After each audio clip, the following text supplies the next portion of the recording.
आ जाओ।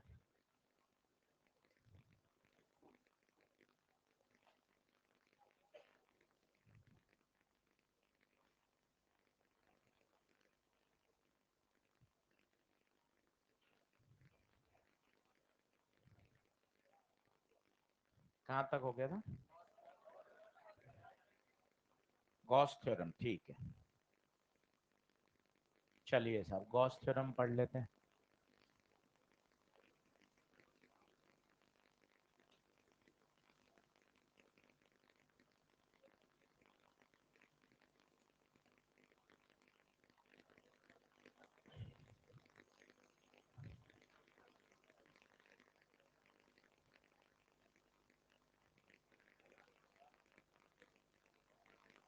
देखें तो हमने देखा था, शांत हो जाएं, जो मैग्नेटिक लाइंस ऑफ फोर्सेस हैं वो हमेशा क्या बनाती हैं?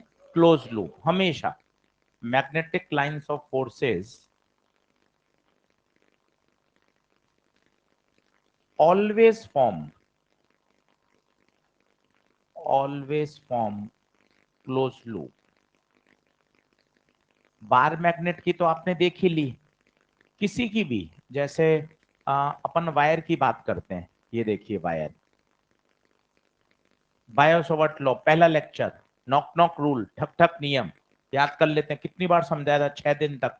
करंट ऊपर, फील्ड यहाँ क्रॉस, यहाँ डॉट। इस क्रॉस डॉट का मतलब पता है क्या था? यहां से लाइंस अंदर जा रही हैं और यहां से बाहर आ रही हैं। फिर एक और आपको सिखाया था, खुश रहिए, अगर वायर ऐसा हो, याद करिए, इसका क्या मतलब होता था? भूल गए क्या? करंट कहां जा रही है? अंदर। याद करिए, सी से क्रॉस, सी से क्रॉस, ये बनते थे। सर्कल बनाते समय मैं आपको दो बात बताता था। सर्कल का सेंटर वो वायर होना चाहिए और वो पॉइंट से पास होना चाहिए जहां आपको फील्ड निकालनी है। याद करिए, ये कॉन्सेंट्रिक सर्कल। आपको तो सारी बातें हमें पता है। अब इसमें गॉस थ्योरम कैसे लगानी है वो बताओ। अब गॉस थ्योरम आपको याद कराता हूं मैं। इसमें गॉस थ्योरम ये कहती है, integration of B dot d A is always zero. अब थोड़ा सा इसके लिए चीजों को याद कर लेते हैं, सुबह सुबह तो याद हो जाएंगी। चलो पहले मुझे बताओ, फ्लक्स क्या होता है? E dot A. फ्लक्स क्या होता है? E dot A, electrostatic. Flux का मतलब क्या होता है? किसी सरफेस से कितनी नंबर ऑफ लाइंस पास हो रही हैं।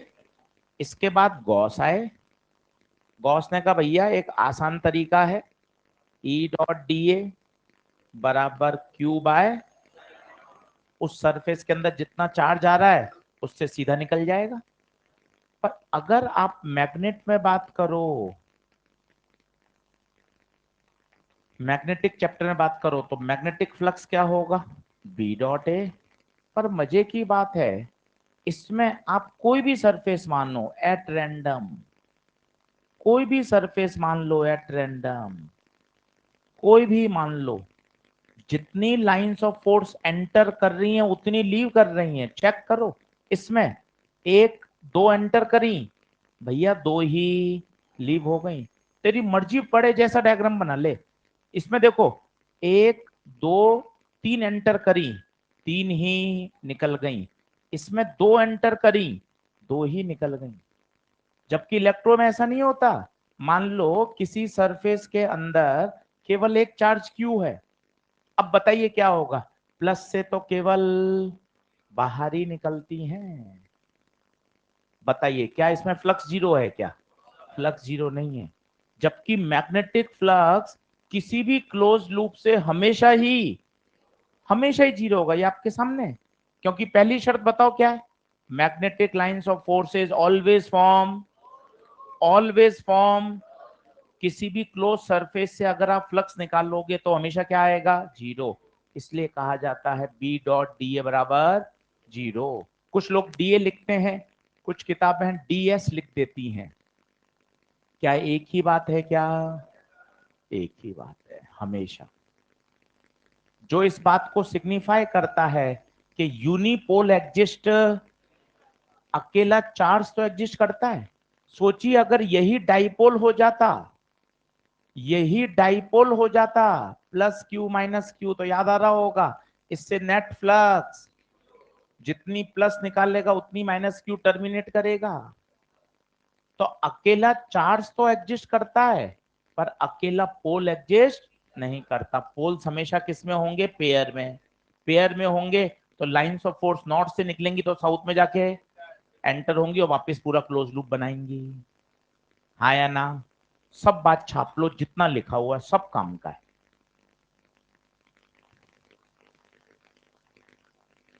बी डॉट डी ए हमेशा जीरो, यूनिपोल एग्जिस्ट नहीं करता। गर्मी क्यों हो रही है? एसी चालू नहीं है क्या? कर दिया चालू? अच्छा, अभी 5 मिनट के लिए चला रहे हैं, है ना? थोड़ा सर्कुलेशन हो जाए। कल कुछ पढ़ाई करी? पक्की बात?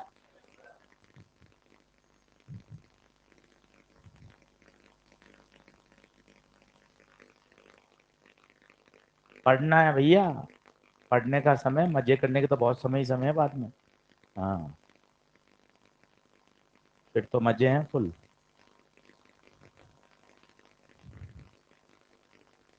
क्या? क्यों? अपने तो मजे चल रहे हैं भाई फुल।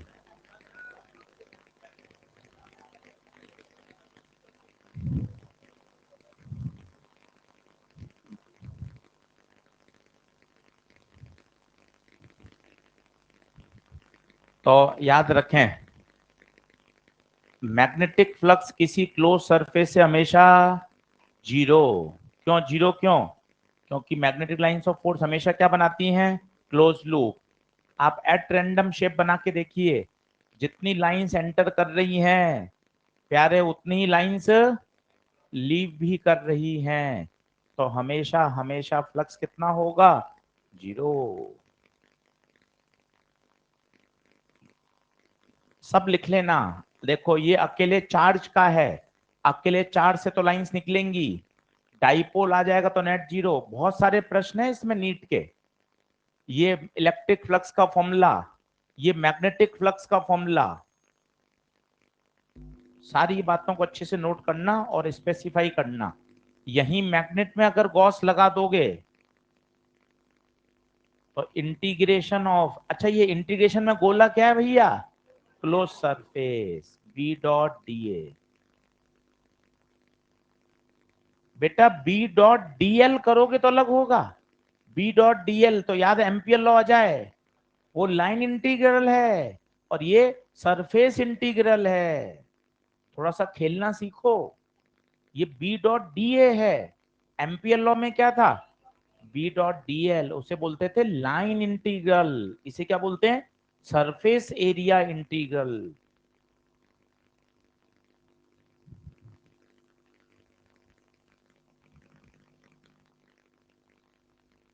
सारी बातें लिख लें, इसको हाईलाइट कर लीजिए, बॉक्स में डाल लीजिए। बी डॉट डी ए बराबर जीरो, इसका मतलब है किसी क्लोज लूप में जितनी मैग्नेटिक लाइंस एंटर करेंगी उतनी ही लीव होंगी, हमेशा हमेशा।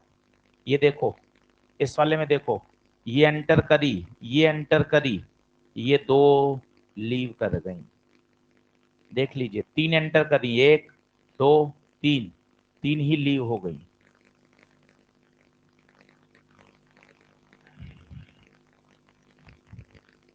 सवाल आया इस साल 2023 में? दिखाता हूं मैं आपको क्या सवाल आया था 2023 में, वो कॉपी में लिख लें। बहुत आसान आती हैं चीजें, कहीं कहीं परेशान नहीं होना है। बस रोज पढ़ते चलिए, रोज डिसिप्लिन बना के रखिए तो काम बढ़िया होगा। पढ़ाई में घर पे भी डिसिप्लिन, महीने में एक दिन चोरी चलेगी, 1 से 2 दिन नहीं पढ़ा, कभी घूमने चले गए, दोस्त के साथ चले गए, पर वो आदत बन जाएगी ना तो गड़बड़ है। एक दिन तो चलता है, क्योंकि 1 से 2 दिन रिलैक्स चाहिए दिमाग को। महीने में, 15 दिन में, 20 दिन में आपने 1 से 2 दिन कर लिया, कोई दिक्कत नहीं, पर बाकी तो डिसिप्लिन से रोज पढ़ना ही पड़ेगा, तभी काम होगा। एफर्ट लगाने पड़ते हैं, सारा खेल एफर्ट का है।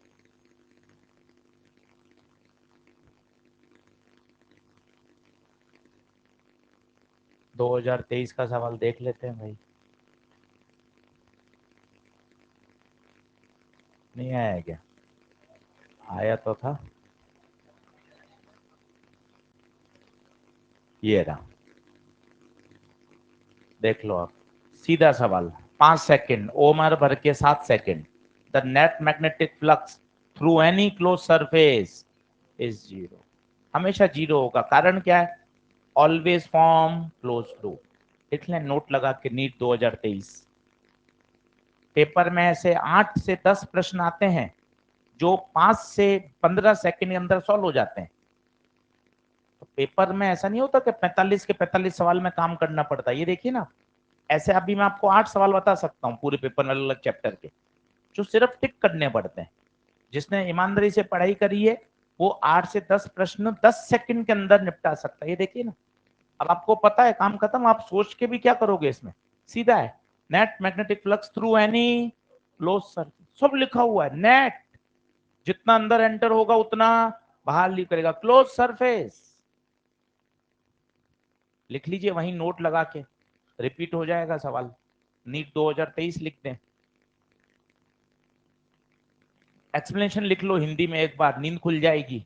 जितनी मैग्नेटिक लाइंस एंटर करेंगी उतनी ही लीव करेंगी। लिख लो हिंदी में। मैसेज कितने टाइप कर देते हो, सारी बातें लिख देते हो मैसेज में, है? यहाँ लिखने में कितना जोर आ रहा है, वहां तो अपनी सारी बातें लिख देते हो।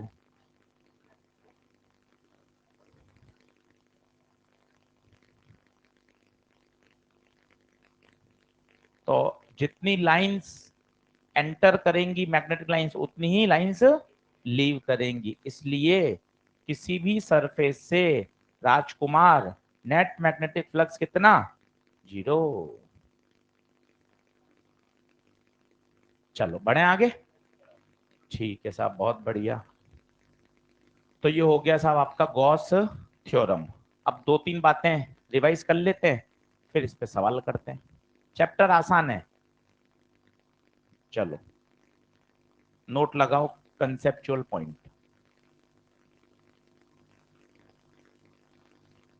इस सप्ताह मैग्नेट के लिए 1 घंटा लग कर दो, बस 1 घंटा रोज, 6 दिन तक।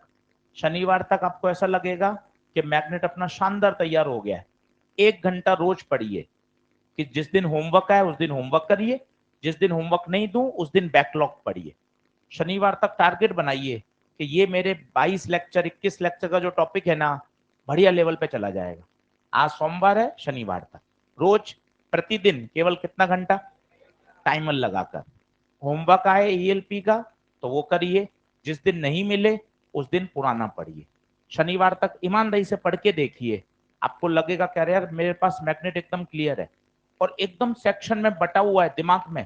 पहला सेक्शन बायोसवर्ट लॉ, दूसरा एम्पियर लॉ, तीसरा फोर्स, चौथा चल रहा है बार मैग्नेट, मैग्नेटिक मोमेंट, फिर आएगा पांचवा अर्थ मैग्नेटिज्म, 2 लेक्चर का टॉपिक, फिर आएगा छठा डाई पैरा फेरो। खत्म। बड़े सेक्शन हम कर चुके, 70% चैप्टर हो चुका है। अब छोटे छोटे हिस्से बचे हैं, बहुत आसान आसान।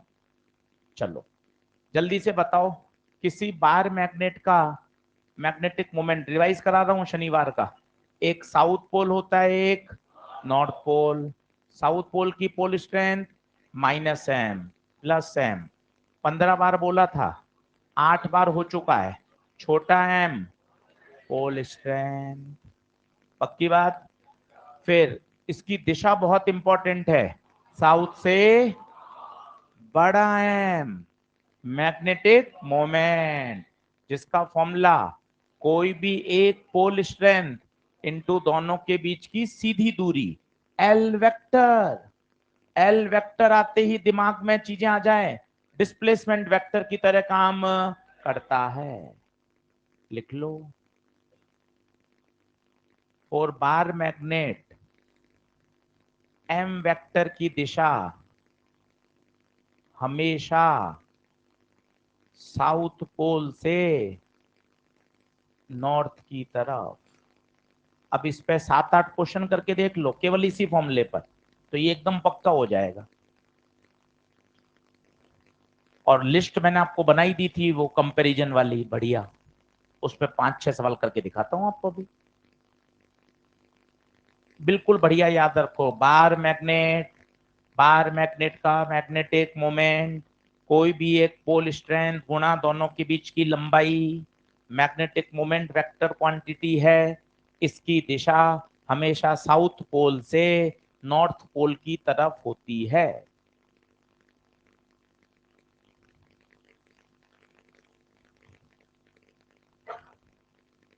अब इस पे 5 क्वेश्चन कर लो ईमानदारी से, तो 5 क्वेश्चन में तो एकदम टॉपिक क्लियर हो जाएगा, कहीं नहीं फंसोगे। फिर आगे पढ़ाऊंगा आज। करें क्वेश्चन, चलो जल्दी आओ।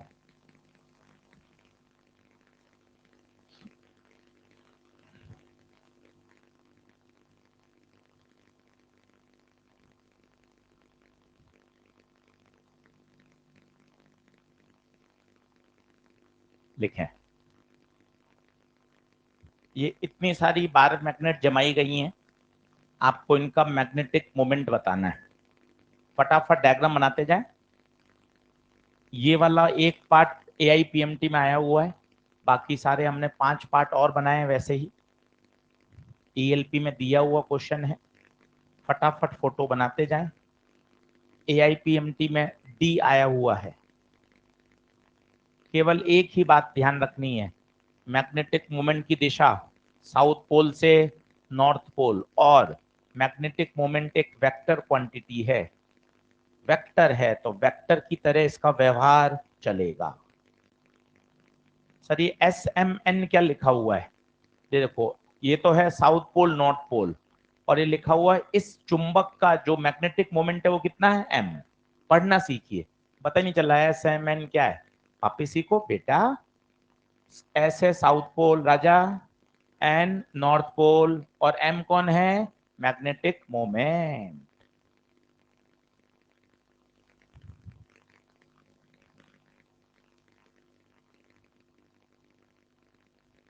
सारे चित्र बनाओ फटाफट, फिर 10 सेकंड लगेंगे एक एक पार्ट में। सारे पार्ट नहीं आते पेपर में, कोई एक पार्ट आएगा।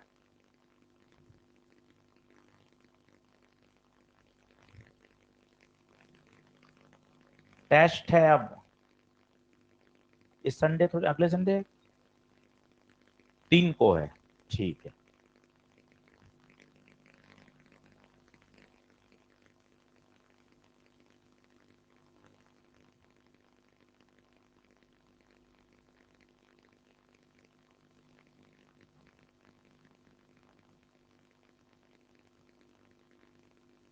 देखो मैग्नेटिक मोमेंट खुद करना है, साउथ से नॉर्थ ये रहा एम, साउथ से नॉर्थ ये रहा एम, खुद बोलिए, 2m 90 डिग्री पर, एम नेट √2m, खत्म।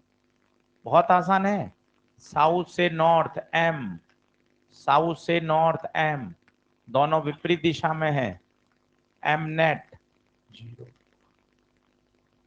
बहुत आसान है, साउथ से नॉर्थ एम, साउथ से north M, M net 2m, बहुत आसान है। साउथ से नॉर्थ एम, साउथ से नॉर्थ एम, साउथ से नॉर्थ एम, साउथ से नॉर्थ एम, ये एम और एम एक ही दिशा में 2m, ऊपर वाले एम और एम एक ही दिशा में 2m। बहुत आसान।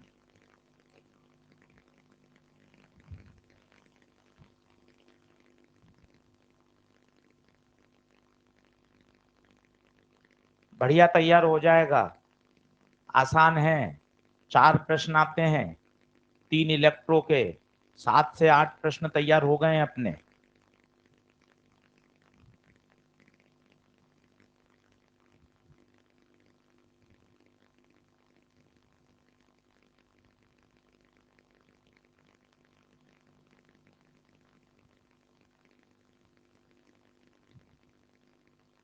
मजे आएंगे डी में।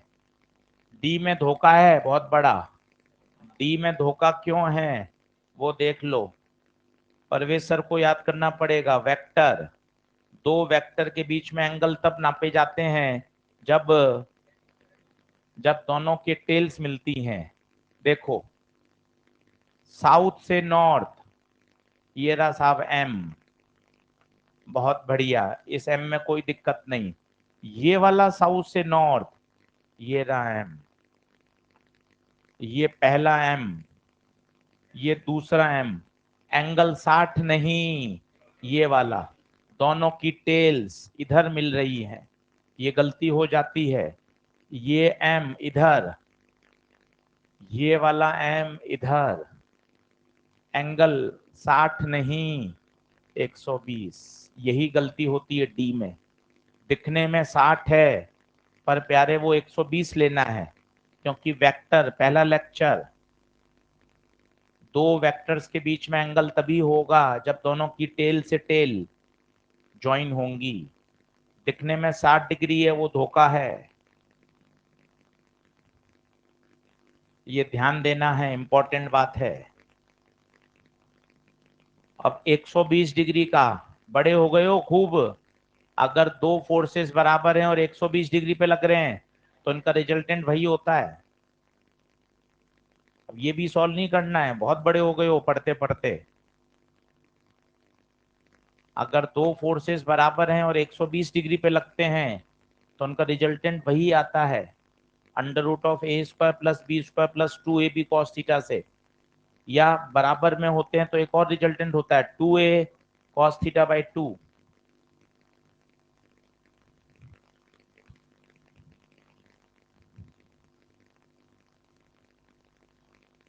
डी पार्ट AIPMT में आया हुआ है, वहां स्टार लगा के इसको लॉक कर लें। AIPMT में आया हुआ है डी पार्ट, और इसका आंसर आएगा M, M net. D part को स्टार लगा के बॉक्स में डाल लें। AIPMT में आया हुआ प्रश्न है। पहले नीट को AIPMT कहा जाता था, all India pre medical test.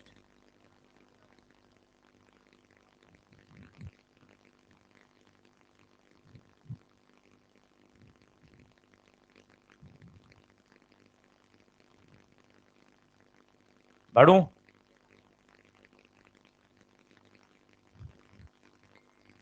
कौन सा रह गया? सारे हो गए, ये रह गया इक्विलैटरल ट्रायंगल। ये देख लो भाई, कितना आंसर? 0 है क्या? देख लेते हैं, चलो। पहला, साउथ से नॉर्थ, साउथ से नॉर्थ एम। दूसरा, साउथ से नॉर्थ एम। तीसरा, साउथ से नॉर्थ एम। भाई साहब, पॉलीगन लॉ जिंदाबाद। अगर तीन वेक्टर लगातार हैं, तीन वेक्टर लगातार हैं, एक ही प्लेन में है, देख लो, पॉलीगन लॉ, पॉलीगन लॉ, तीनों कंटिन्यू ऑर्डर में होने चाहिए। ये नहीं चमकता मान लो तो रिजल्टेंट निकाल लो। दो दो का रिजल्टेंट निकालना पड़ेगा। कैसे? आ, इन दो का निकाल लो, इसका और इसका। इसको आगे ले जाओ, कितना डिग्री? 120। इसको आगे ले जाओ तो एम और एम का कितना आएगा? एम कहाँ आएगा? बिल्कुल बीच में, बिल्कुल बीच में ऐसे। ये एम और ये एम एंटी पैरेलल है, देखो एंटी पैरेलल है तो दोनों कैंसिल कर देंगे, जैसा आप चाहो। अगर पॉलीगन लॉ चमकता है तो पॉलीगन लॉ। सर थोड़ा रिवाइज करा दो पॉलीगन का, पॉलीगन का रिवाइज कर लो। ये देखो, पहला वेक्टर ए, इसके लगातार में दूसरा बी, इसके लगातार में तीसरा सी। तो पॉलीगन लॉ के अनुसार इन सब का वेक्टर एडिशन 0। तीनों लगातार होने चाहिए, पॉलीगन की साइड्स पे बनने चाहिए। ये चमकता है तो अच्छी बात है, ये नहीं चमकता तो दो का रिजल्टेंट निकाल लें, उसको तीसरे के साथ हल करेंगे तो उत्तर कितना आ जाएगा? 0। फाइनल आंसर इसका 0। देख लो अच्छे से, यहाँ कोने में पॉलीगन लॉ भी चिपका के रख दो, अपने ही तो नोट्स हैं, ज्यादा अपने भरोसा थोड़ा ना करना है, याददाश्त अच्छी है नहीं, लिख दिया कोने में, कोने में चिपका दो पॉलीगन लॉ। सारे वेक्टर कंटिन्यू होने चाहिए, पॉलीगन की साइड को रिप्रेजेंट करने चाहिए, तो उन सभी का वेक्टर सम कितना होता है 0।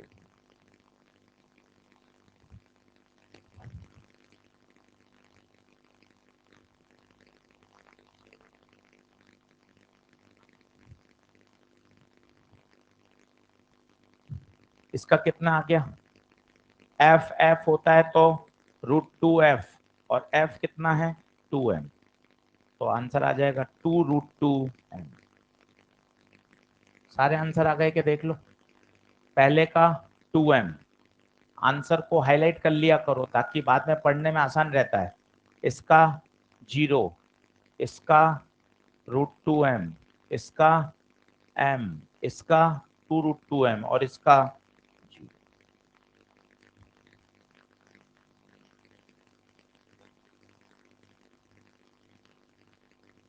आसान सवाल है, परीक्षा में किया जा सकता है, 100% सही, कहीं कोई दिक्कत नहीं आएगी। अगला,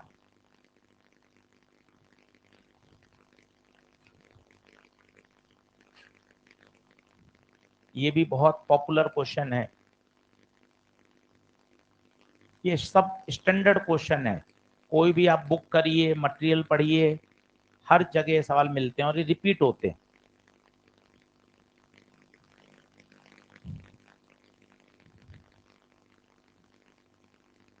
सेक्शन डी बहुत आसान, स्कोरेबल, 1 घंटा 2 घंटे में पूरा सेक्शन डी तैयार।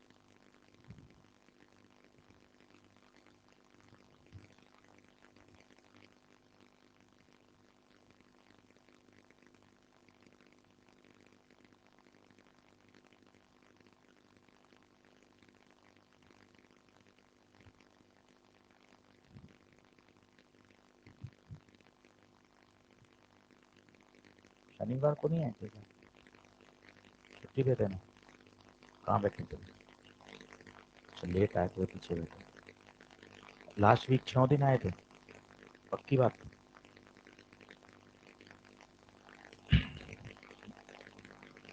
चलिए बनाइए।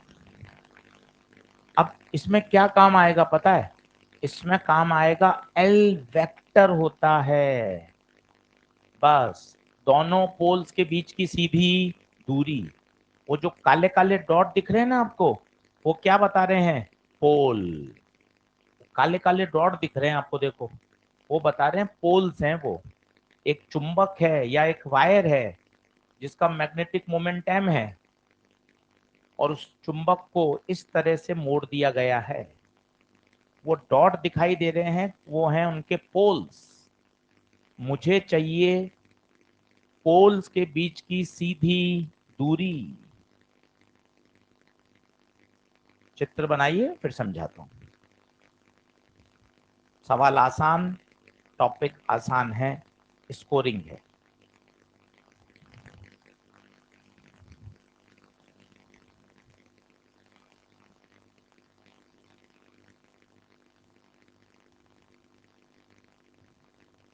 आओ पहले कॉन्सेप्ट जानो तसल्ली से, जो चीज आसान है उसको बढ़िया पढ़ के बिल्कुल लॉक कर दो।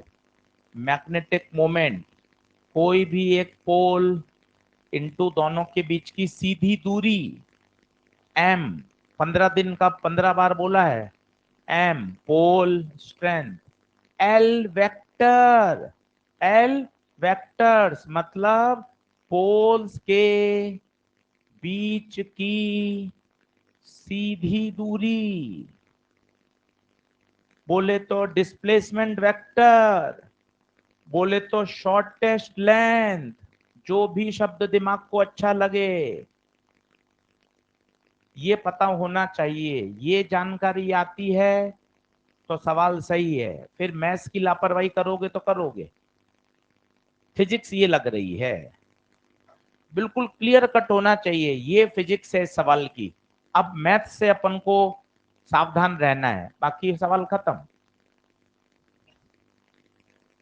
इतना क्लियर कट टॉपिक है और पेपर में बन जाएगा सवाल। इस साल 4 क्वेश्चन आए हैं मैग्नेट के। आइए पहला करते हैं। पहला बताइए, पहले में क्या आंसर? पहले में दोनों के बीच की सीधी दूरी, ये वाली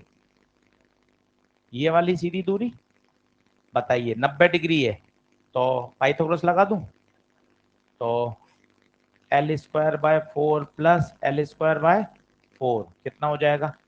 एल बाय √2, एल बाय √2। तो बताइए मैग्नेटिक मोमेंट एम डैश, कोई भी एक पोल, जैसे मैं शब्द बोल रहा हूं वही आप बोलें, कोई भी एक पोल इनटू दोनों पोल के बीच की सीधी दूरी, कभी नहीं फंसोगे। हो गया। इसी अंदाज में बोलो, सब्जेक्ट को इतना इतना सिंपलर और इतना सिस्टमेटिक बना दो कि सब्जेक्ट से डर ही नहीं लगे। कोई भी एक पोल इंटू दोनों पोल के बीच की सीधी दूरी, खत्म। अब m इंटू एल क्या बन गया? m, तो m बाय √2। A1 काम करो, A1। पीछे पड़ जाओगे तो सब्जेक्ट मतलब यूं दिखने लग जाएगा तुम्हें कि हाँ सर ये मैं कर लूंगा बढ़िया। कोई भी एक पोल इंटू दोनों के बीच की सीधी दूरी, सही है।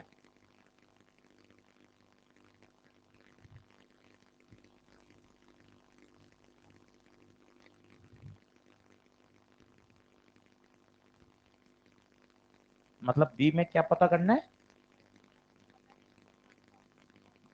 सही है। साउथ नॉर्थ ट्रायंगल से क्या संबंध होगा? ठीक है।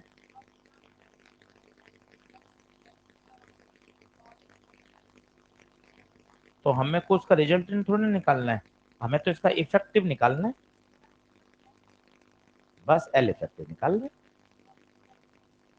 क्योंकि ये पूरी एक ही तो है। आप 2m तो कब निकालते जब वो 2 मैग्नेट होते। ये 2 मैग्नेट है कहाँ? जो आप सोचो ये साउथ से नॉर्थ, ये साउथ से नॉर्थ, ये तो पूरा एक ही है वायर। 2 वायर है ही नहीं, ये 2 मैग्नेट नहीं है, एक ही मैग्नेट है। तो इसका एक ही तो m होगा। आई बात समझ? और पूछ वापस, कोशिश कर। चलो दूसरा देखो भाई।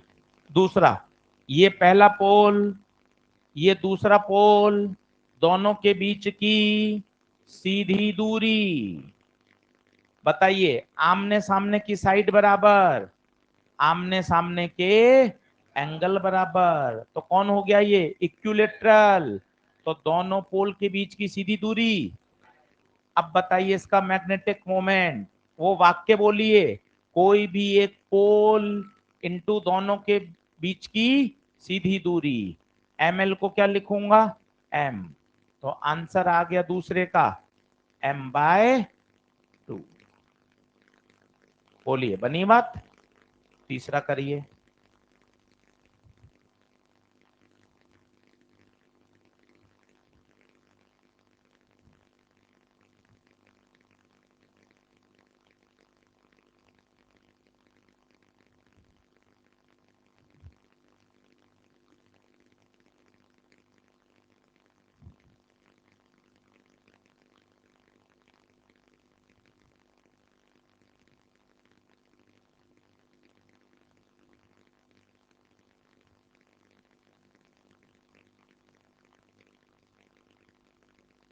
चलें? अब देखो, तरीका वही है। अब ये सीधी दूरी कैसे निकालोगे? दिखने में तो ये 2r है, बिल्कुल सही। पर भैया अपन आर में कहाँ कह रहे हैं? प्रश्न तो कह रहा है उसकी लंबाई तो एल है वायर की, उसी को तो ऐसे मोड़ा है। तो उत्तर आर में तो दे ही नहीं सकते, तो अपन को सोचना पड़ेगा एल बराबर पाई आर या 2 पाई आर। पाई आर, तो आर बराबर एल बाय पाई। ये मोड़ने वाले सवाल तो मतलब आने ही है, पहले भी करते थे, याद करो। 1 टन 2 टन बना दिए तो अपन ने एक सीधा रिलेशन याद कर लिया था, B is proportional to N square, याद करो। ये तो मतलब पॉपुलर क्वेश्चन है भाई, इनसे नहीं बचा जा सकता, ये आते रहे हैं और आते ही रहेंगे परीक्षा में। ध्यान दीजिए, कभी भी कन्वर्ट किया, अच्छा एल बराबर कितना हो गया, पाई आर। अब बताइए इसका, कोई भी एक पोल इनटू सीधी दूरी 2r, और 2r की जगह l बाय पाई, m और l की जगह m, तो m dash 2m by pi. आया समझ में? आया? कोई m वेक्टर एंगल की कोई जरूरत नहीं है। आगे क्लियर हुआ?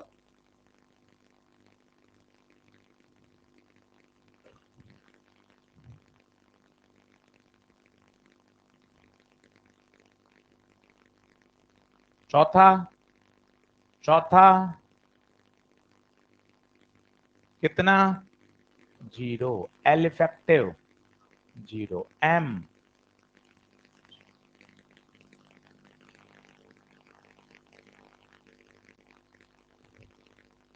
आसान है बिल्कुल। देखो पहले वाले सवाल में क्या किया, वेक्टर का उपयोग किया, दूसरे में एल वेक्टर का उपयोग किया, हो गया खत्म, सब बन जाते हैं सवाल। आइए अगला, ये थोड़ा और अच्छा सवाल है।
लॉजिक वही लगेगा, प्रश्न कितने भी आ जाएं, अटेम्प्ट करिए, बैठे रहना गलत है, सवाल को लिखकर बैठ गए वो सबसे बड़ा गलत है।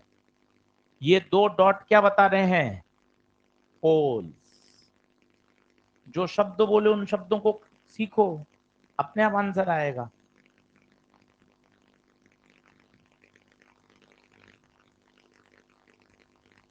ए बाग मैग्नेट को इस तरह से मोड़ दिया गया है, अब आपको कहा गया है बताइए।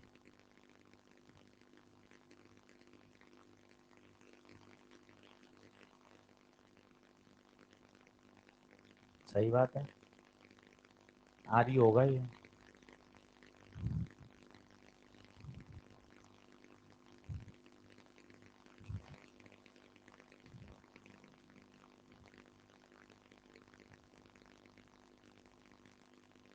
बढ़िया सवाल है, 3m बाय पाई। कईयों को याद है, सॉल्व करना नहीं आता, रटा हुआ है। ऐसी ऐसी स्थितियां आती हैं, सर आता तो है सर 3m अपन, कैसे आता है सर ये नहीं पता। आओ देखो, अलग अलग तरह के आते हैं, इतने लोग हैं, बहुत दिमाग चलते हैं, बहुत सोच चलती है अलग अलग तरह की।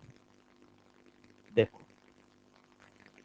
लॉजिक समझिए, ऐसे कितने भी सवाल बन सकते हैं, खेलना आना चाहिए। क्या है, दोनों के बीच की सीधी दूरी, ये जो बार मैग्नेट की लंबाई है ये तो एल है, सवाल पढ़ो, लंबाई तो एल ही रहेगी ना। जैसे इस पेन की लंबाई 5 है, थोड़ा रियलिस्टिक सोचा करो, चीजों को थोड़ा इमेजिन किया करो। योग्यता रटने में नहीं है कि आप रट रट के काम चला लो, योग्यता है समझने में, उनको अप्लाई करने में। जैसे ये पेन है 5 सेंटीमीटर का, अब इसको कैसे भी मोड़ दो, गोल बना दो, सर्कल बना दो, लंबाई तो इसकी 5 ही रहेगी। सेमी सर्कल बना दो, आर्क बना दो, देख वो तो इसकी लंबाई है एल, पर मुझे एल से मतलब नहीं है यार, मुझे तो दोनों के बीच की सीधी दूरी से मतलब है, ये सीधी दूरी। अब देख 9th 10th की मैथ्स लगेगी, नहीं तो फंस जाओगे। आमने सामने की दूरियां बराबर, तो आमने सामने के एंगल भी बराबर, थीटा थीटा। डायरेक्ट 60 कैसे लिखूंगा, थीटा थीटा लिखूंगा। फिर ट्राइंगल के तीनों का सम 180, तो theta plus 60 180, 2 theta plus 60 180, 2 theta बराबर 120, थीटा 120/2। अब थोड़े बड़े हो जाओगे ना तो सीधा 60 लिखोगे, क्या आमने सामने बराबर की साइड है, नीचे वाला 60 है तो 60 ही आएगा। पर हमेशा 60 आए वो रटना गलत है। यहाँ 30 हो गया तो फिर तो 75 75 आएगा। तो थोड़ी समझदारी लीजिए तो मजा है, चीजें पता होनी चाहिए। अब 60 लिख दो, ये 60, ये भी 60। अब सारे 60 बनते ही ये क्या बन गया, इक्विलैटरल ट्रायंगल। तो ये दूरी भी आर हो गई। क्या इतनी मैथ्स दिमाग में घुस गई? अब बताइए, मैग्नेटिक मोमेंट, कोई भी एक पोल इनटू सीधी दूरी आर, मेरे हिसाब से तो उत्तर ये होना चाहिए, इसमें कोई गलती नहीं है। पर मैंने उत्तर देखा, उत्तर इस टर्म में है ही नहीं, तो मुझे फिर आर को हटाना पड़ेगा। अब एल और आर में रिलेशन कहां से लाऊं, ये है आर्क और ये है, अगर सेमी सर्कल था तो तुमने चिल्ला दिया एल बराबर पाई आर, सर्कल था तो तुम चिल्ला दोगे एल बराबर 2 पाई आर। यहां नहीं चिल्ला सकते क्योंकि आर्क है। तो अब 9th क्लास में जाना पड़ेगा, एंगल बराबर आर्क बाय रेडियस, एंगल 60 नहीं रेडियन में रखते हैं, पाई/3, आर्क की लंबाई और रेडियस आर, तो आर की जगह 3l/पाई। क्या मस्त क्वेश्चन है, कितनी बातें लग रही हैं। अब आर की जगह 3l/पाई, तो m इंटू एल क्या बन गया, बड़ा एम। रिवीजन करने वाला सवाल, बढ़िया प्रश्न, आना चाहिए हमेशा। 3m/पाई, चीजों को समझो, लंबाई एल है पर इफेक्टिव दूरी आर है।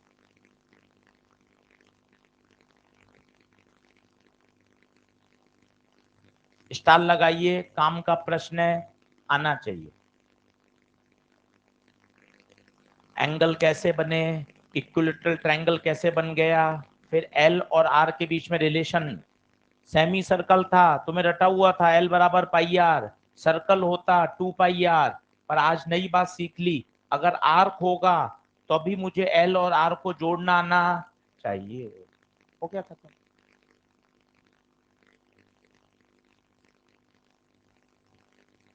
बोलो, 6 सवाल कर लो, 3 हो गए, 3 और कर लो, फिर एकदम कंफर्टेबल हो जाओगे, आराम से सारे प्रश्न बन जाएंगे। आंसर 3m/पाई, नीट में आया हुआ है 2013 में, काम का सवाल है।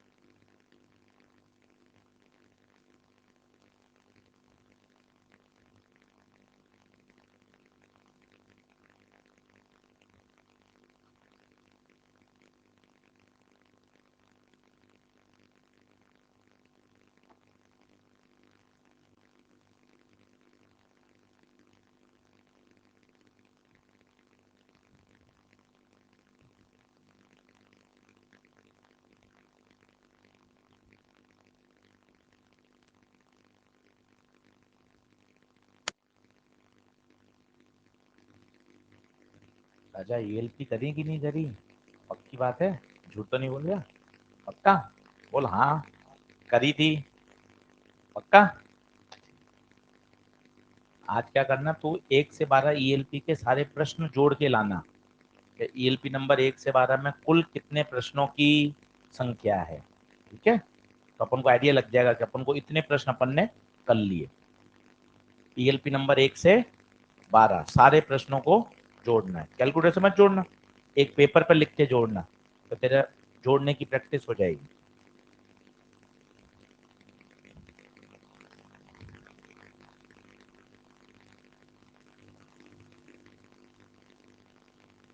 बढ़िया प्रश्न है, इसलिए लिया है क्लास में। फॉर्मूले आपके पास हैं, फिर भी थोड़ा दिमाग लगाना पड़ेगा। एक ही सवाल में इतनी बातें लगेंगी, आप देखना, काउंट करना। यार सवाल दमदार है यार, एक प्रश्न में इतनी सारी बातें लग रही हैं। बताऊंगा मैं आपको गिनकर। सामान्यतः एक प्रश्न में एक कॉन्सेप्ट लगता है, ज्यादा से ज्यादा 2 कॉन्सेप्ट के सवाल आते हैं, 5 या 6। बाकी सब सिंगल फॉर्मूला बेस्ड सवाल आते हैं। पर इस सवाल में देखिए बहुत बातें यूज होंगी और रिवाइज हो जाएगा आपका पूरा।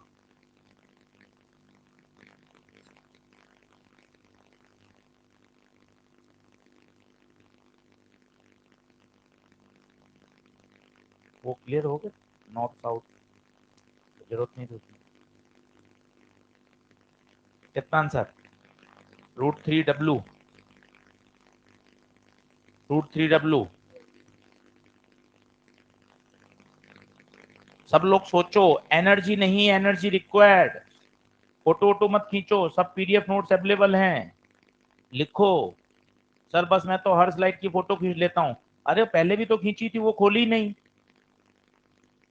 कितना कितना सरल सवाल है, पहले लेक्चर में खींची थी, वो तो देखी नहीं फोटो, फिर काय को समय खराब करता है। इससे बढ़िया लिख लिया कर। ठीक है सर। छोटे बच्चों ना हर बात एकदम तरीके से बता देते हैं कि देख बेटा ऐसा, हाँ सर अब सही।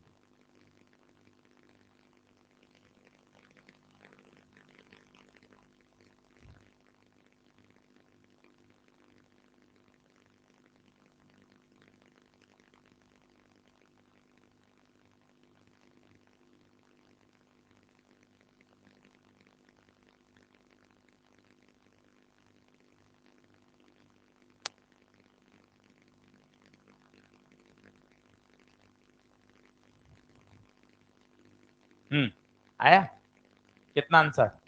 √3W। अब इस सवाल में क्या इंपॉर्टेंट है, क्यों बता रहा हूं वो देखना, क्यों क्लास में लिया है। क्लास में लिया गया हर सवाल बहुत काम का है, इसलिए आपको कहते हैं क्लास नोट सबसे ऊपर रखो। देखो, पहली बात, कैसे दिमाग पहुंचेगा? पहला शब्द बार मैग्नेट, ये आपको ले जाएगा सीधा सही सेक्शन पर। सेक्शन डी का प्रश्न है। ऐसे आइडेंटिफाई करना पड़ता है। चार्ज पार्टिकल 90 डिग्री पे मूव कर रहा है, रेडियस के फॉर्मूले लगा दिए। Current carrying wire, bill sine theta. Parallel wires, mu naught I1 I2/2πD। पहले आपको सवाल पढ़कर सही दिशा में जाना पड़ेगा कि इसमें लगाऊं क्या। बार मैग्नेट आते ही, अच्छा बार मैग्नेट के फॉर्मूले लगेंगे। बार मैग्नेट बोले तो इलेक्ट्रोस्टैट से कंपेरेबल। ठीक है। इक्विलिब्रियम स्टेट, इक्विलिब्रियम स्टेट इसका मतलब, चल क्यों नहीं रहा है, इक्विलिब्रियम स्टेट मतलब थीटा 0। 180 भी ले सकते थे, पर कुछ नहीं दे रखा है तो स्टेबल मान लिया।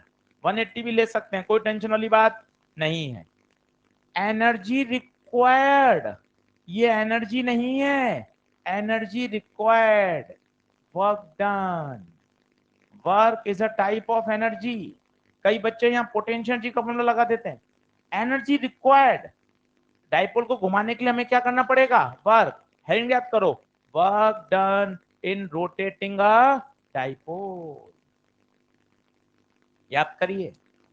तो पहले 0 पे था, टू रोटेट इट बाय 60, इसका मतलब फाइनल एंगल 0 से 60 हो गया।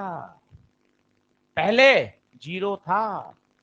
अब वर्क डन का फॉर्मूला याद करो, पीई कॉस θ1 माइनस, मुझे तो इलेक्ट्रो के याद हैं तो मैं पहले तो इलेक्ट्रो के लिखता हूं, मुझे वो सीधा याद ही नहीं आता।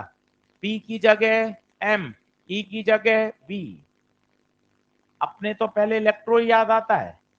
तो एम बी, पहले का एंगल 0, बाद का एंगल 60। तो एम बी कॉस 0 1, कॉस 60 आधा, एम बी बाय 2।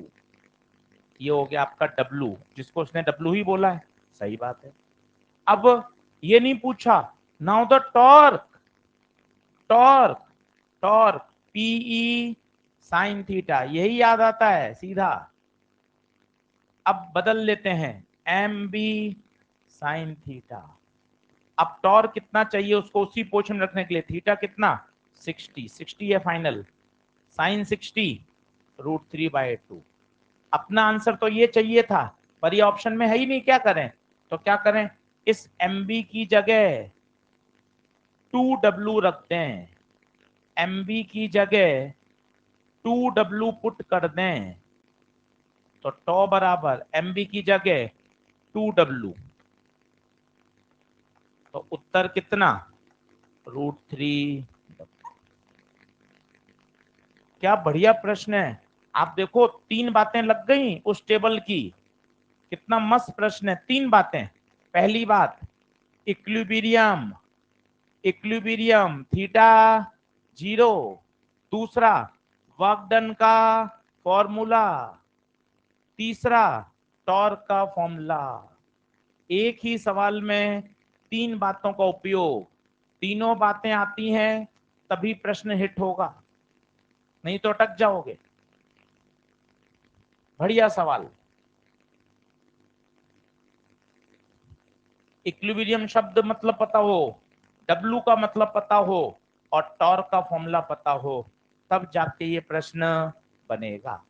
बढ़िया और अच्छा सवाल।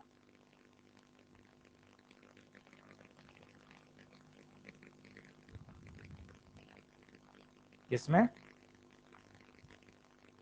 हाँ अपना तेरा कुछ नहीं पूछे, नहीं ना कुछ, तो काय को सोचे, अपन उल्टे ही लगाएंगे तभी तो होगा, क्योंकि वो तो उसको कहाँ ले जाना चाहेगा इक्विलिब्रियम, पर इतना सोचने नहीं ना।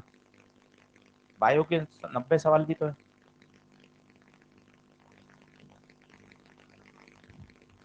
उत्तर √3W। बोलो बढ़ूं क्या आगे? खुद करो, अब 4 क्वेश्चन हो गए, अब फॉर्मूले याद करो, नींद खोलो, अब आधा घंटा हो चुका है।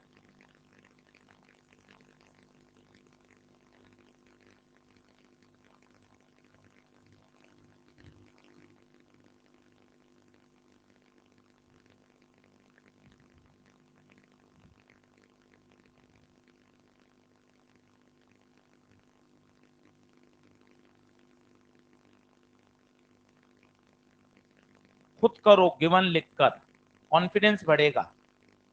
यहाँ सर क्वेश्चंस में जो जो चीजें दे रखी हैं, अगर किसी चैप्टर से डर लगता है, सवाल को 2 से 3 बार पढ़कर गिवन लिखो, उसके फॉर्मूले लिखो, याद करो, धीरे धीरे प्रश्न बनने शुरू हो जाएंगे। भागना नहीं है किसी चैप्टर से।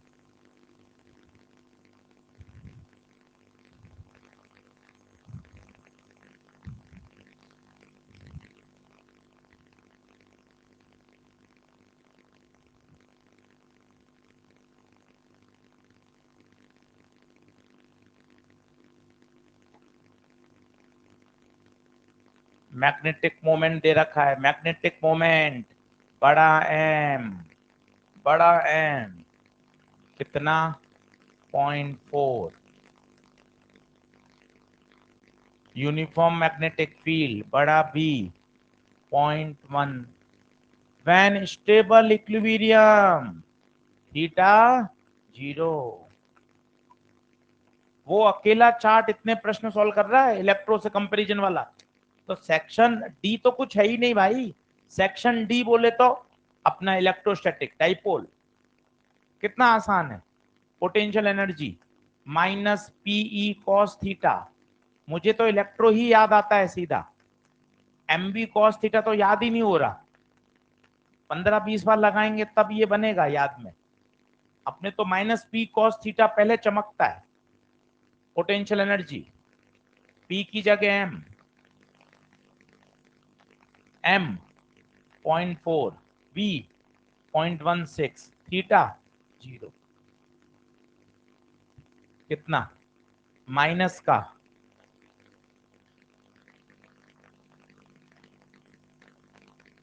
आसान प्रश्न है, कहीं कुछ अटकोगे ही नहीं, बहुत जल्दी सॉल्व होगा। यूनिट कैसा है, थोड़ा सा भी रुकना पड़ेगा। अभी ये करंट कैरिंग कॉइल का फॉर्मूला आएगा एक NIA, उससे समझा पाऊंगा, अभी नहीं आएगा।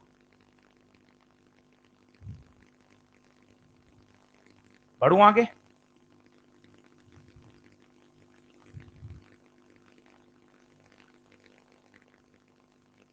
कितने हो गए देखो, पहला दूसरा 5 हो गए ना, 6 कराने, एक और होना चाहिए, एक और है। चलो,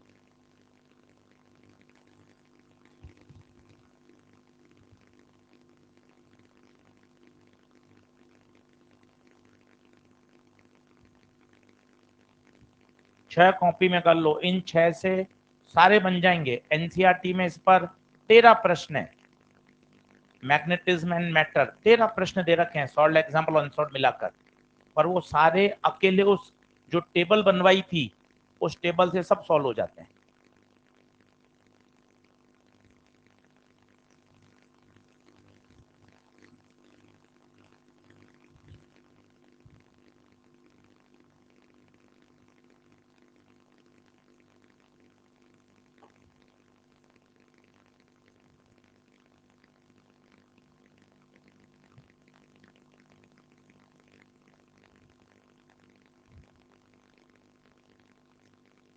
सवाल लिखो, खुद प्रयास करो करने का और हो जाएंगे।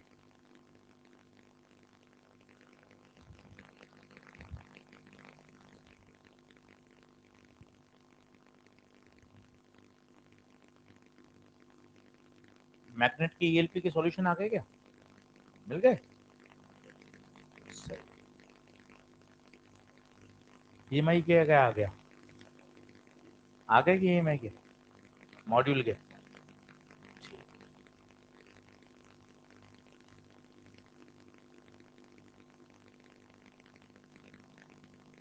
इस बार सारे सॉल्यूशन दिए जा रहे हैं क्या? रिवीजन में जब करते हैं ना, किसी सवाल में अटक गए तो अपने पास सॉल्यूशन होता है, करा हुआ होता है, तो बढ़िया रहता है। कितना answer? 6 joule, 6 kilo joule, 0.06 joule, 0.6 joule.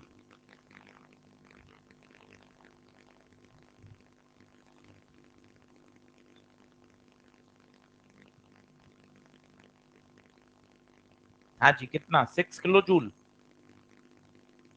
या 6 जूल? किलो जूल, मतलब कोई भी ऑप्शन सही नहीं है।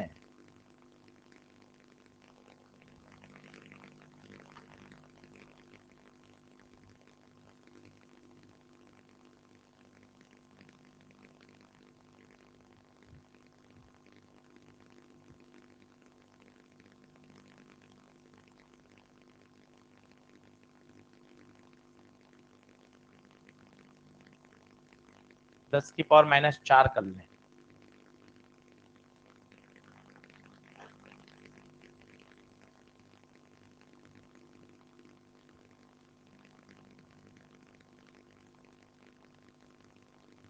आया क्या?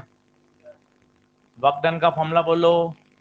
Work done M B cos theta 1 minus cos theta 2, याद करिए। M 2 × 10⁴ B -4 θ1 कहाँ है पहले? पैरेलल 0, बाद में 60, खत्म। Answer 6 joule. क्वेश्चन में स्लाइड करेक्शन कर लीजिए, पावर गलत टाइप हुई है, -4 कर लीजिए, पावर गलत टाइप हुई है, -4 कर लीजिए। 1 मिनट का रेस्ट लीजिए, पन्ने पलट लें। ये 5 पन्ने इतने आसान हैं जो आप आराम से कर सकते हो। छोटे छोटे टॉपिक तैयार करो, पूरा चैप्टर एक साथ देखोगे तो बड़ा लगता है, इतना हमने आपको सिस्टम से सेक्शन में तोड़ रखा है। केवल एक सेक्शन को तैयार करो, उस पर एकदम मास्टरी करो, फिर एक सेक्शन को तैयार करो। 6 दिन पढ़ोगे ना, पूरा चैप्टर लग जाएगा तैयार। एक साथ देखोगे पूरा तो बहुत बड़ा लगेगा। बढ़े आगे, चलिए। ये बार मैग्नेट पूरा हो गया। इसी में अगली हेडिंग डालिए, magnetic moment.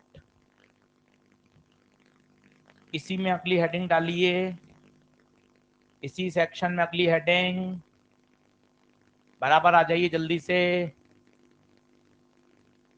Magnetic moment of current carrying coil, magnetic moment of current carrying coil.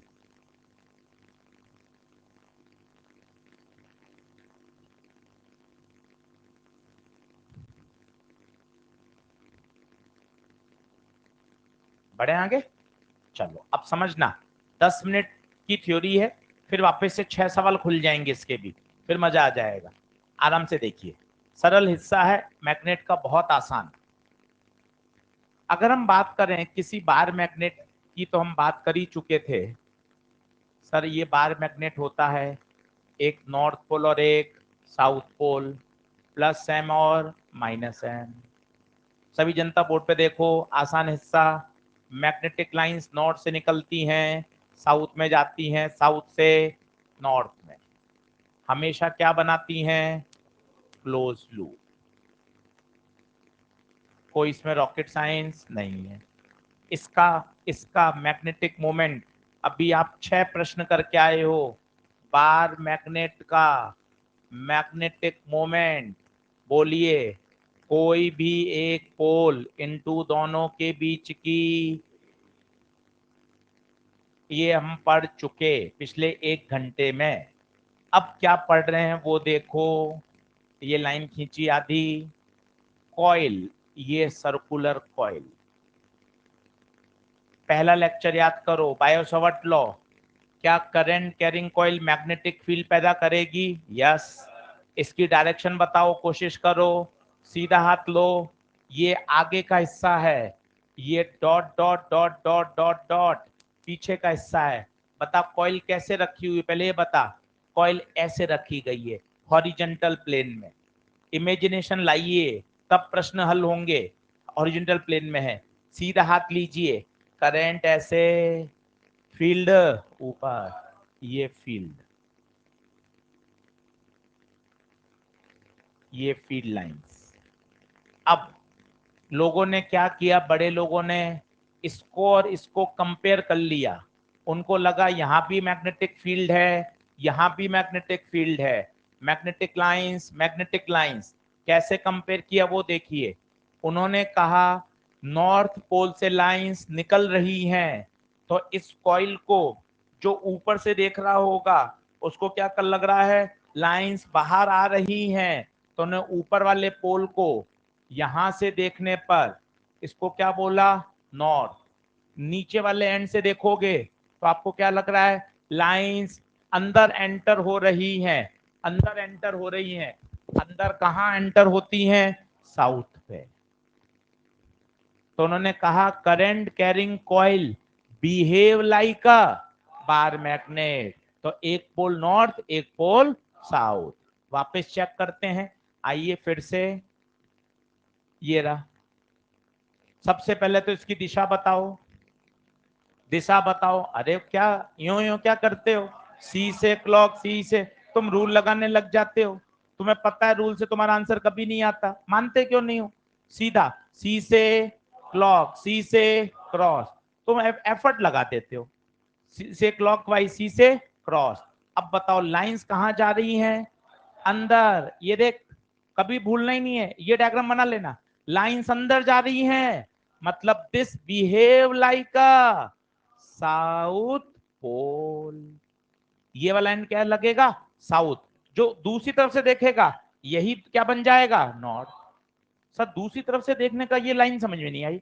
बहुत आसान है। जैसे मैं यहां से अपने फिंगर को, अपने हाथ को घुमा रहा हूं, भैया बोलना इधर वाले, कैसे घूम रहा है हाथ बताओ? क्लॉकवाइज। गर्ल्स बताना, एंटी क्लॉकवाइज। आप देखिए, एक तरफ से देखने पर वो क्लॉक है, दूसरी तरफ से देखने पर सेम वही है। यहां से साउथ है, दूसरी तरफ से देखोगे तो कहेगा लाइंस कहां रही हैं, बाहर। ये देखिए, वापस एक बार और, एंटी क्लॉकवाइज करंट। पहले इसकी फील्ड बताओ ईमानदारी से। डॉट एंटी क्लॉकवाइज है तो बोलो, ये बात समझ में आई?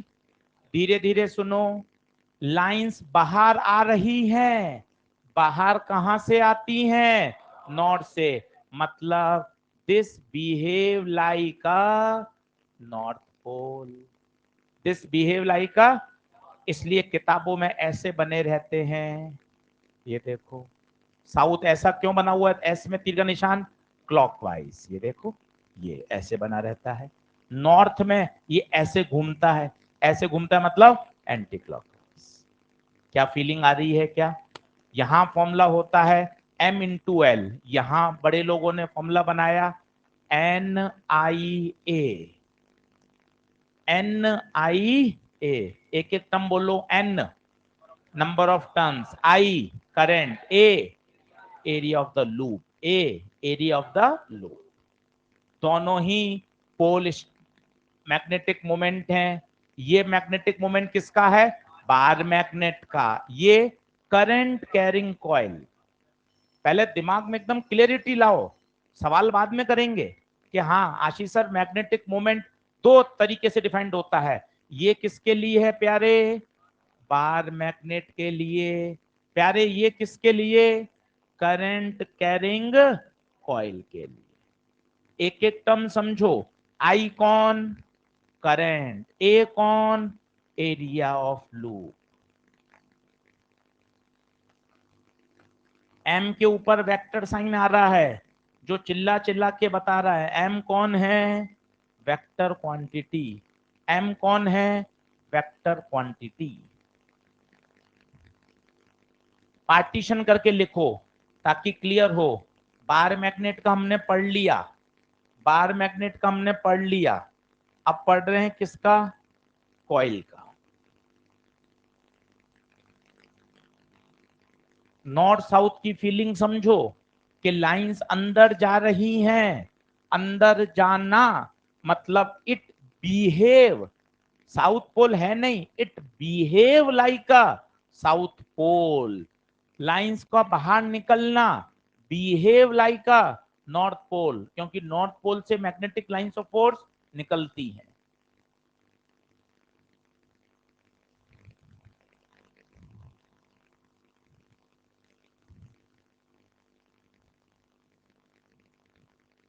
अब 5-6 सवाल इस पे देख लो, ये टॉपिक तैयार हो जाएगा। सेक्शन डी भाई खत्म हो जाएगा कल अपना।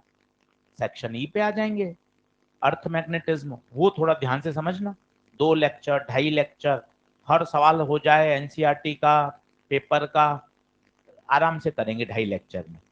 और फिर अंतिम हिस्से में आएगी बायो। बायो, बायो का मतलब है याद करने वाली सब्जेक्ट, जिसमें आएगा डाई, पैरा और फेरो।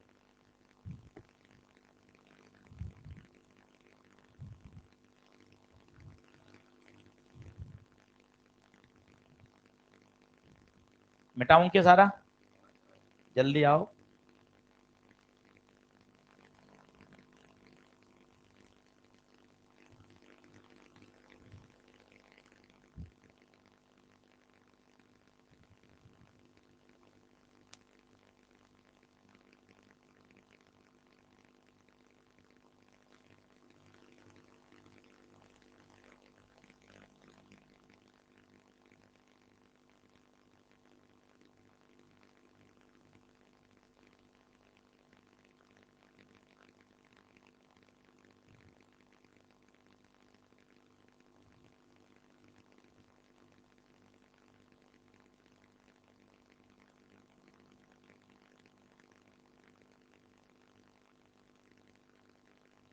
अब इसकी यूनिट लेके आओ मैग्नेटिक मोमेंट की, खुद निकाल के लाओ यूनिट मैग्नेटिक मोमेंट की। नंबर ऑफ टर्न्स की तो कुछ होगी नहीं, करंट की एम्पियर, एरिया की metre square, ampere into metre square, unit of magnetic moment.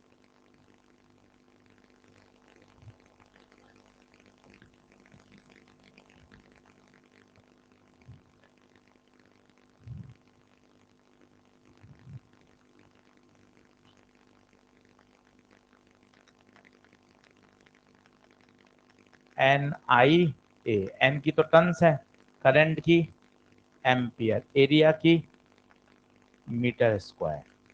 तो इसकी हो गई प्यारे एम्पियर मीटर स्क्वायर। मजे की बात है एम है वेक्टर क्वांटिटी।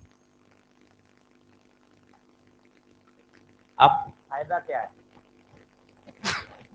फायदा क्या है, डायरेक्शन कैसे निकालना है, वही अपना पुराना तरीका, सी से क्लॉक, सी से क्रॉस, बताइए क्लॉकवाइज तो एम वेक्टर की डायरेक्शन क्रॉस, कोई रूल लगाने की जरूरत ही नहीं है, वही चलेगा बढ़िया। इसमें बताइए एंटी क्लॉकवाइज है डॉट।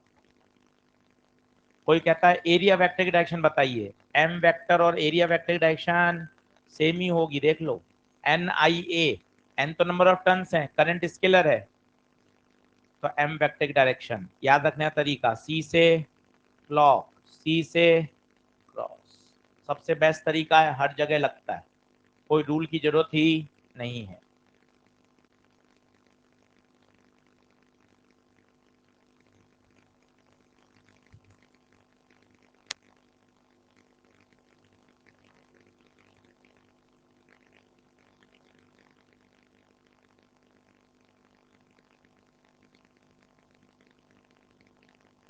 बढ़ू आगे, हाँ ऐसे करनी, करना ही नहीं है, सी से क्लॉक, सी से क्रॉस, बस।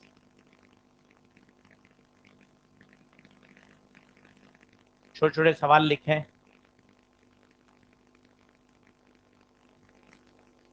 एक करंट कैरिंग लूप है, स्क्वायर लूप, इसका मैग्नेटिक मोमेंट बताइए।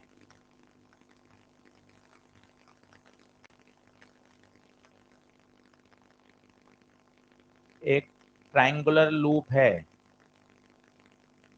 इक्विलेटरल ट्रायंगल साइड ए, इसका मैग्नेटिक मोमेंट बताइए। खुद करिए, आसान प्रश्न है।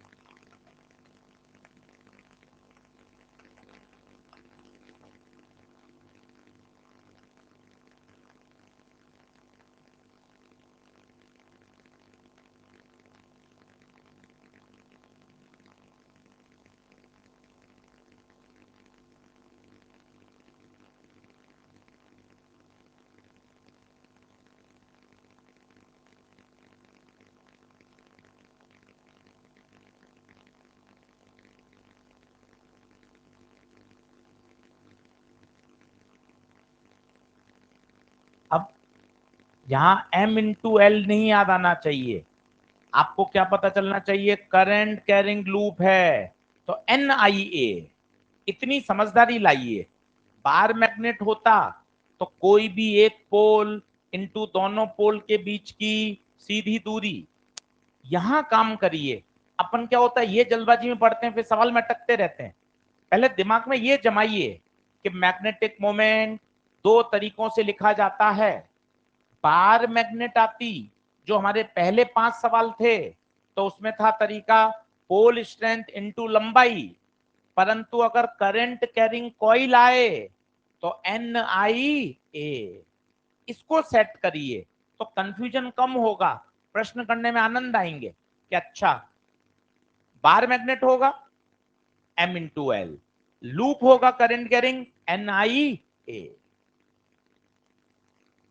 चीजें अच्छे लेवल पे चलेंगी, परेशान कम होगे।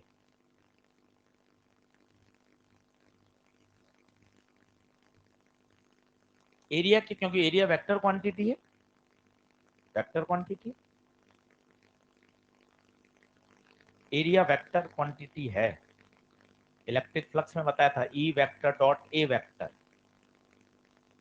चलिए पहले का उत्तर आ रहा है क्या भाई, क्या आ रहा है प्यारे, आई इंटू ए, एरिया बताओ स्क्वायर का, एल स्क्वायर,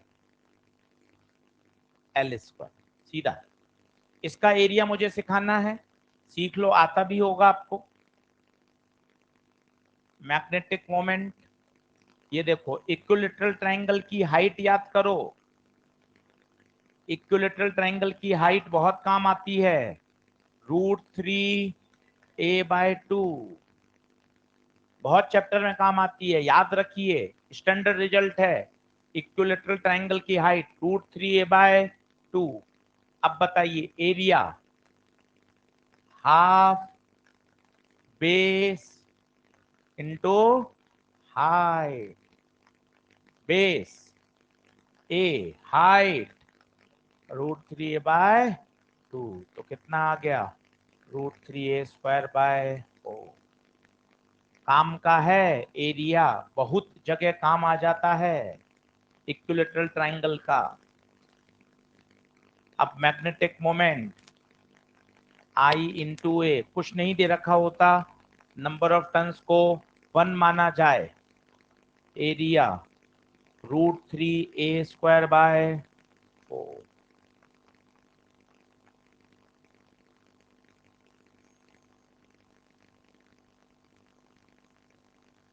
क्लियर है?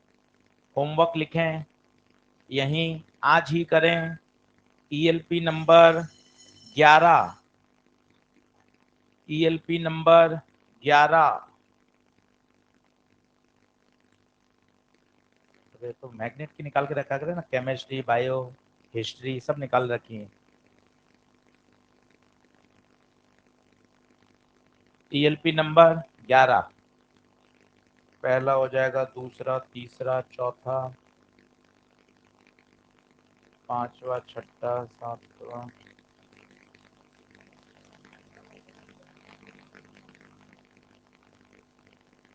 ठीक है साहब। ELP नंबर 11 पूरी 20 प्रश्न है। आज का 1 घंटा हो जाएगा इसमें आपका। मंडे से शनिवार तक प्रतिदिन 1 घंटा पढ़ना है बस। आज का 1 घंटा अपनी हो गई ELP नंबर 11, सभी लोग करके लाएं। ELP नंबर 11 पूरी आज के लेक्चर पर ही आधारित है। बोलो क्लियर है क्या? कल ही लेकर आएंगे सभी लोग क्लास में। धन्यवाद।